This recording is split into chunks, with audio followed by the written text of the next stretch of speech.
कह रहा है in the given figure P T is a tangent and P A B is a secant.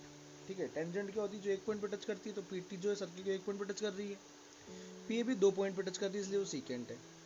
If P T equals to 6 centimetre, A B 5 centimetre है, find length of P A. अपन को P ए की length निकालनी है, यानी ये find करना है यहाँ से लेके यहाँ तक ये कितना है ना।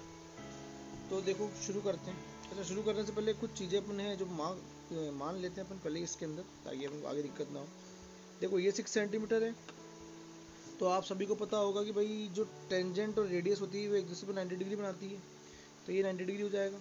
तो 90 के सामने वाली साइड जो पी ओ दिख रही है आपको, ये पी ओ ये हाइपोटेनस हो गई है ना। इसको ऊपर कुछ मान लेते हैं, तो अपन एज्यूम कर लेते हैं ये एक्स होगी, ये भी इनको नीड आएगी इसकी अभी आगे जाके। अच्छा, अपन को पी ए निकालना है, तो मैं पी ए को वाई मान लेता हूँ कि पी ए वाई होगा, यानी यहाँ से लेके यहाँ तक ये पी ए है, ये वाई हो गया।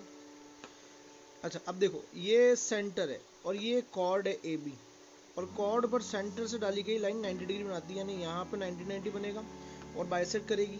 अब देखो ये अगले ने 5 बताया हमें कि ए बी 5 है, तो इधर कितना आ जाएगा 2.5, इधर भी 2.5। क्यों? क्योंकि जो सेंटर से कॉर्ड पर परपेंडिकुलर डाला गया है वो परपेंडिकुलर कॉर्ड को बाइसेक्ट करता है ना। अगर क्वेश्चन में आपको वहाँ पर इसमें मेंशन नहीं है कि परपेंडिकुलर है, तो आपको कंस्ट्रक्शन में लिखना पड़ेगा कि भाई ये जो ओ एम है, ये ओ एम है, ये ओ एम जो है ये परपेंडिकुलर है किसके ऊपर, पी बी के ऊपर, क्योंकि ये कॉर्ड है और सेंटर से कॉर्ड को ज्वाइन करने वाली लाइन जो होती है वो 90 डिग्री बनाती है। क्या 90 डिग्री बना रही है? आपको लिखना पड़ेगा कंस्ट्रक्शन में ये। इससे क्या होगा, ये जो 5 वाली लाइन थी ए बी, इसके दो पार्ट हो जाएंगे, 2.5 और 2.5, दो इक्वल पार्ट में डिवाइड हो जाएगी। तो हमने देखो अच्छा, अब ये क्या है, आपको ये दिख रहा है ये भी रेडियस है, तो ये रेडियस है, तो ये आर हो जाएगी। ठीक है, तो अब मैं इस वाली साइड को भी कुछ मान लेता हूँ, ये जेड हो जाएगी। तो मतलब यहाँ तक मैंने ये सारी चीज़ें इसमें डिटेल दे दी। अब हम इसका 1 बाय 1 यूज़ करते हैं और इसको सॉल्व करते हैं। ठीक है, तो आंसर स्टार्ट करते हैं इसका। तो पहला तो आपने क्या बोला कि भाई सबसे पहले तो ये ओ टी जो है ये परपेंडिकुलर होगा पी टी पे, ओ टी जो रेडियस है वो परपेंडिकुलर होगा पी टी पे, तो अपन लिख देंगे ओ टी परपेंडिकुलर है पी टी पे। क्यों? कारण क्योंकि रेडियस जो है परपेंडिकुलर होती है टेंजेंट पे, ये हमें मालूम है, ये हमने कारण दे दिया। तो यहाँ से तो अपन इन ट्राइंगल का नाम देखिए, ट्राइंगल है अपने पास O P T, in triangle O T P, in triangle O T P, angle T जो है वो 90 डिग्री का है, 90 डिग्री का है। बाय यूजिंग, इसमें अपन यूज करेंगे बाय यूजिंग पाइथागोरस थ्योरम। तो अगर मैं इसमें पाइथागोरस थ्योरम लगाऊं तो मेरे पास क्या आ जाएगा, देखो ये 90 है ना, तो 9 भाई ट्राइंगल ऐसे बना हुआ है आपका, ट्राइंगल यू है ना, ये आपकी पीटी है, ये पीटी है, ये ओ है, ये 6 है, ये आर है, इसको एक्स माना था।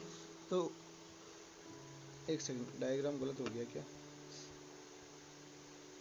डायग्राम गलत हो गया, ये एस से 90 बन रहा है ना इसमें, यहाँ पे पी टी ओ या 90 है, ये 6 है, ये आर है और ये एक्स है। तो अपन यहाँ से बोल सकते हैं कि जो एक्स है वो हाइपोटेनस है, तो अपन एक इक्वेशन बना सकते हैं कि एक्स स्क्वायर इजिकल्स टू 6 का स्क्वायर प्लस आर का स्क्वायर लिख सकते हैं। ये इक्वेशन फर्स्ट आ गई अपनी, ये अपना एक्स स्क्वायर की वैल्यू आ गई, यानी एक्स स्क्वायर इक्वल्स टू है 6 स्क्वायर प्लस आर स्क्वायर।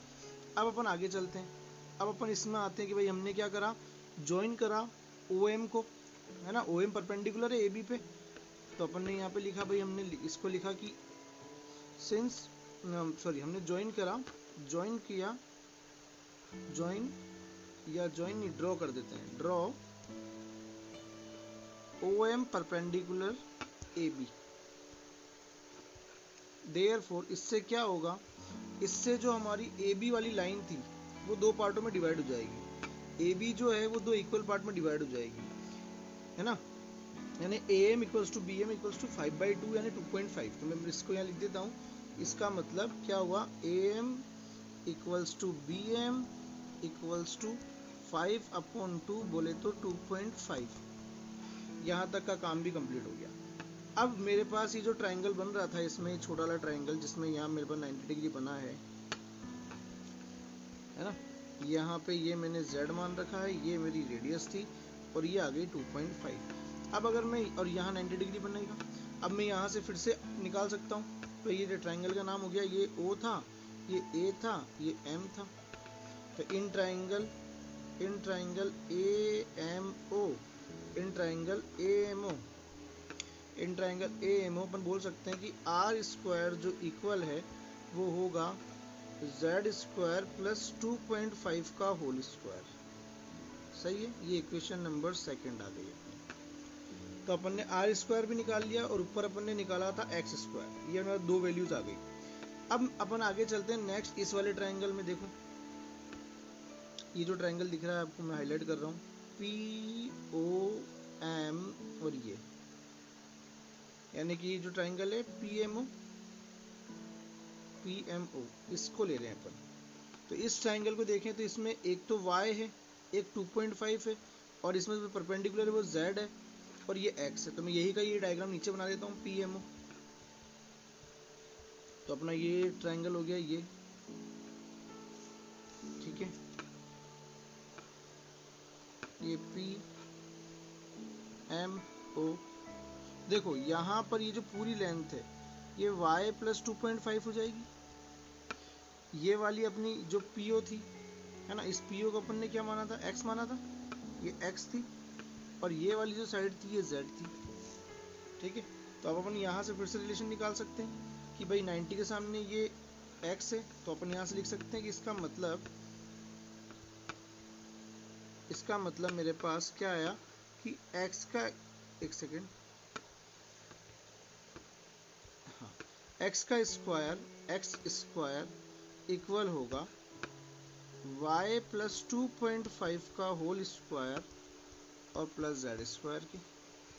सही है, यानी ये वैल्यूज मेरे पास आ गई। अब मेरे को यहाँ से y निकालना है।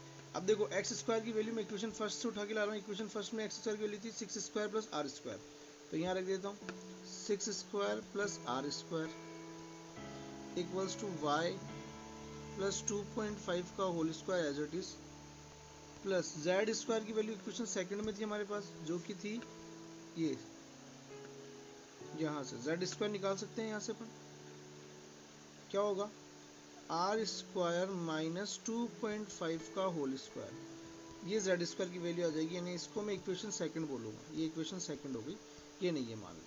तो z स्क्वायर की वैल्यू आ गई r स्क्वायर माइनस 2.5 का होल स्क्वायर, तो ये यहाँ रख दूँ, r स्क्वायर माइनस 2.5 का होल स्क्वायर। अब बस लास्ट को सॉल्व कर लेते हैं। तो देखो r स्क्वायर से r स्क्वायर तो हो गया कैंसिल, 6 का स्क्वायर हो गया 36, इसको ओपन कर रहा हूँ तो y स्क्वायर प्लस का 5y प्लस का 2.5 का होल स्क्वायर और माइनस का 2.5 का होल स्क्वायर। तो देखो ये भी कैंसिल हो गया। और वैसे बचा क्या, y square plus 5y plus का 36 रहा है तो माइनस का 36 इक्वल्स टू 0। अब इसको सॉल्व कर लेते हैं बाई क्वाड्रेटिक इक्वेशन से। तो इसके मिडिल टर्म स्प्लिटिंग कर लो क्या, y स्क्वायर तो 36 लाना है माइनस का, और सब्ट्रैक्ट करने पर 5 आना चाहिए। तो आपको पता हो गया कि प्लस का 9y होगा और माइनस का 4y होगा। मिडिल टर्म स्प्लिटिंग है ये, तो सभी को आना चाहिए, इंपॉर्टेंट है ये। तो 9 4 जा 36 और 9 में से 4 गया तो 5 आ जाएगा। अब कॉमन निकाल लोगे आप तो y कॉमन आ जाएगा, तो अंदर बचेगा y प्लस 9 और माइनस 4 कॉमन आ जाएगा तो y प्लस 9 इक्वल्स टू 0। तो अब y माइनस 4y तो और एक हुआ y प्लस 9 इक्वल्स टू 0। तो y की दो वैल्यूज आ रही है, लेकिन एक पॉजिटिव आएगी और एक नेगेटिव आएगी। और आपको पता है कि लेंथ कभी भी नेगेटिव नहीं होती है, इसलिए ये वाली तो वैलिड नहीं हुई। सो y इक्वल्स टू 4 आ गया। तो अपन से जो उसने PA पूछा था, इज इम्प्लाइज दैट इसका मतलब PA की लेंथ आ गई अपने पास 4 सेंटीमीटर। आई होप ये आपको क्वेश्चन समझ में आ गया होगा। Thank you.